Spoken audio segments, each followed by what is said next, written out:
Hey there, YouTube!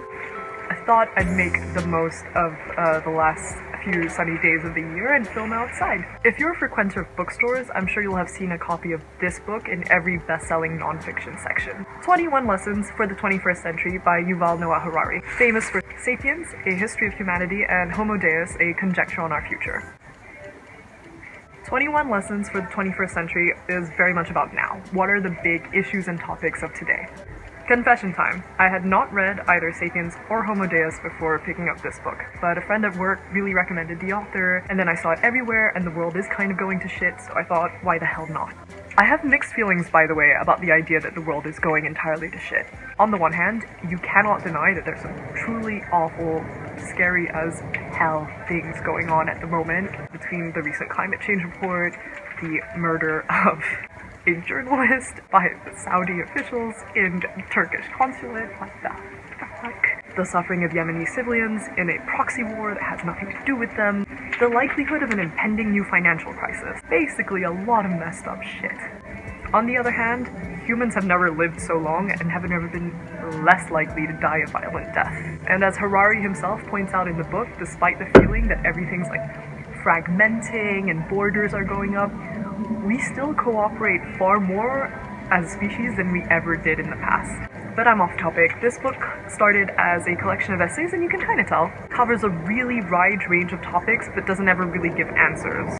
Which makes total sense. Any book that claimed it could give the answers to any of these topics, like what the hell humanity should do when we don't know what the future is going to look like in 10 years, let alone 50 years, would obviously be pretty limited.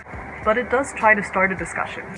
One of the key questions is what skills will we need in a future where things are going to be increasingly automated and we will become increasingly reliant on machine learning and AI.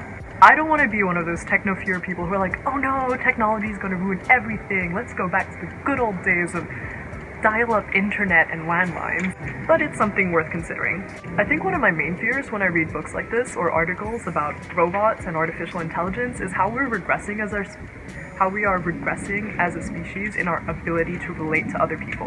I mean, you can buy a robot companion now, you can dictate what they look like, you can program their personality, and as AI becomes more and more sophisticated, they could learn to mimic human emotions, learn to understand the flow of conversations, and kind of replicate that. Basically, they'd almost be indistinguishable from human beings. But it won't have free will, I don't think. I mean, I'm sure there are people far smarter than me debating this very topic right now. What is free will? If an AI robot has access to all known kind of human knowledge, and can therefore make independent decisions from the programmer that created it, does that constitute free will? Who knows? The thing that concerns me more is what we're losing as a species when we'd rather invest millions of dollars in creating a robot we can program to like us, rather than learning to try and adapt and, make sense of other people. People who can be confusing and contradictory and frustrating. I work in a customer-facing role, and I used to think the service industry would be pretty safe from automation. Not all of the service industry, obviously. Cashiers are something increasingly automated, but the bits of the service industry that really require that human element, that personal touch. But Harari raises a good point. One day, AI may be so sophisticated it can imitate human emotions and reactions perfectly.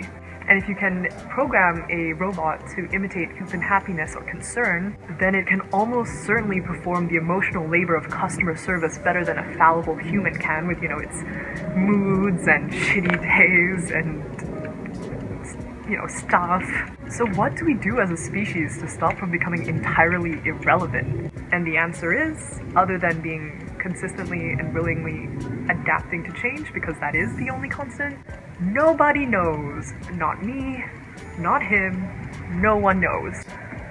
But I do think we need to do a little soul-searching whenever we struggle with other people, to try and understand why the hell they are behaving in that way, even if you don't agree at all, and to try and build bridges rather than retreat into the false safety of a digital world, in which you are the product being consumed. This now makes me sound like I'm super anti-tech, and I'm really not. I mean, I'm posting this on YouTube for Christ's sakes, a website whose whole business model is clearly, like many other social media platforms, one in which the viewer is the product. And just because more interactions happen online doesn't make them all fake or not genuine. I'm forever thankful the internet has allowed me to make friends with people I would never meet in real life and to keep in touch with my parents who live a continent away.